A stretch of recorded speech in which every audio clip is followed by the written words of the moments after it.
I read the rejoinder of Dr. Hakeem Baba Ahmed to an article written by Dr. Lasisi Olagunji titled 2023 for Hakeem Baba Ahmed.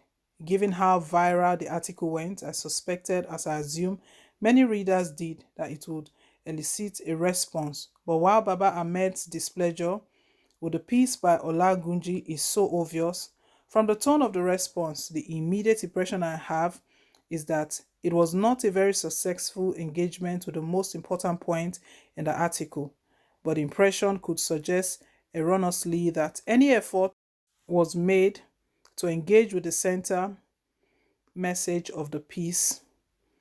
There was none. The rejoinder began with an apology and a promise not to talk about the father of the author, but then quickly went further to query whether Olagunji knew his own father, because Baba Ahmed believes he did not he would not have written about his own father. He made it look like Olagunji insulted his father, which he clearly didn't do. In my opinion, what he did was to merely retell the story of Baba Ahmed's father as a migrant from Mauritania who finally settled in northern Nigeria, where he became successful. That fact, which Baba Ahmed didn't contest, was however enough to get him sore. It would seem, though, that Baba Ahmed likes to selectively assert his Mauritanian identity only when he finds it convenient and useful. In a public correspondence a couple of years ago with Professor Farouk Berogi, in which he sought to correct the impression that he was a Tuareg descendant from Mali, Baba Ahmed had described himself as a Nigerian by nationality and an Arab from Mauritania with father roots to Saudi Arabia by ancestry. Fact are facts. Hakeem Baba Ahmed is a first generation descendant of a migrant here in Nigeria. In an ideal world, perhaps his identity would have mattered in matters of public discourse. In an ideal world, though, southern governors would not have needed to make a demand for a return of presidency in 2023, and Baba Ahmed would not have reason to respond on behalf of the North, particularly in insulting way and manner he did. While he might, in this instant, had wished his migrant status ought not to be part of the response to the South, was bound to generate a backlash from those who perceived such a take as the partisan meddling of a child adopted from another family in a squabble between half-siblings. I don't wish to suggest that it is right to discriminate against anyone based on the fact of being a migrant, especially one who has served the country in one capacity or the other. Migrants, first and foremost, are human beings who are entitled to all the rights, dignity, and privileges befitting of their status as humans. What is the bone of contention, though, even in Western society today, is the extent of the non-fundamental rights to which migrants are entitled, and when they are sufficiently integrated enough to enjoy all the rights available to natural citizens. Even many globalists who defend a cosmopolitan approach to migrant issues concede that the duties and obligations we owe to strangers are not as extended to those we owe those with whom we share a similar identity. Having inserted himself into the polluted terrain of Nigerians' identity politics, it is difficult for the identity of Baba Ahmed himself to escape scrutiny. The identity of the Nigerian state itself since formation has been under intense interrogation. The question of who is a Nigerian has never been more important than at this point, when terrorist herdsmen have rendered many southern settlements desolate with incessant attacks. This is even more so as there is a strong perception that those in power, including the president, are sympathetic to these criminals who are mostly Fulani. This perception was born out of the fact that these criminals hardly ever get apprehended, much less prosecuted for their criminal activities. In speech and conduct, the presidency has also pandered to them unabashedly. In a recent interview with Arise TV, President Buhari claimed that most of these criminals are herders who enter Nigeria from another country and that their domestic counterparts are more settled and less prone to violence. But he offered no hope that he is willing to protect fellow Nigerians who are not Fulani against invading herdsmen. His idea of a solution is to find a functional grazing route. The governor of Bauchi State, Bala Mohammed, some years back, had provided an insight that made the president's position clear, even not acceptable. He told Channels TV in an interview that the political borders of Nigeria are not strong enough a barrier to distinguish between a Nigerian Fulani and his non-Nigerian kin. They see themselves as one, irrespective of the arbitrary delineations made by colonial powers. Beyond the issue of murderers, nomadic herdsmen, settlers across West Africa and beyond, are other issues among which who has the right to vote. I've moved to this because the rejoinder also dwelt so much like the original comment on the huge population of the North. There are those in the South who believe that northern elites who consider Nigeria borders on their own side as meaningless decorations do import their kinsmen at regular intervals to vote in our elections.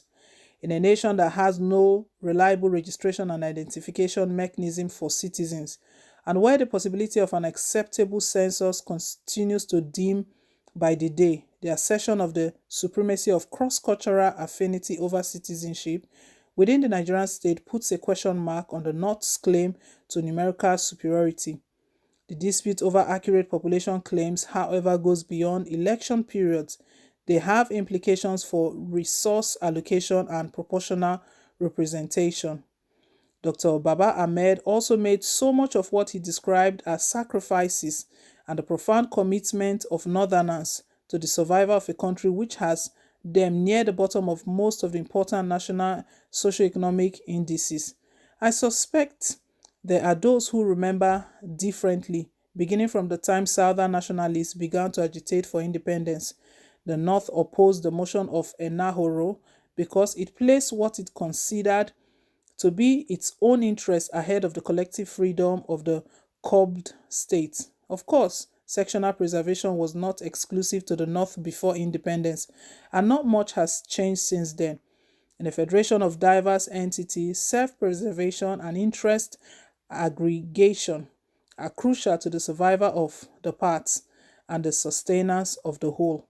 Baba Ahmed would want us to believe that the northern elites are so altruistic and patriotic to the point that they have committed themselves to the unity of Nigeria as it is, even if it leaves their people worse off. It is hard to comprehend the logic behind that, and the reason is because there is none.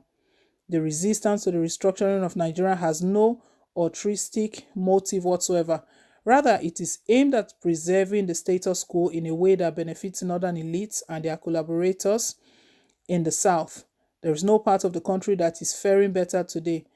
The northern elite, however, at the risk of the future of the teeming young ones, whose population it likes to boast of, clinch desperately to a crumbling contradiction which it has waded and wedded itself to for sustenance.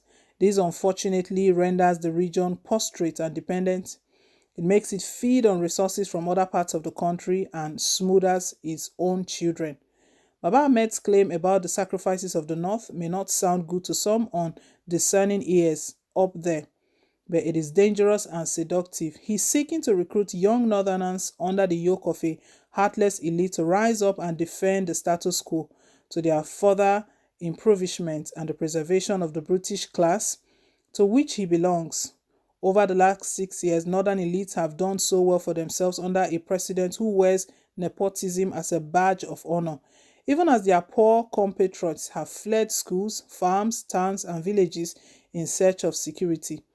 Displacement in the northern Nigeria is at an unprecedented level.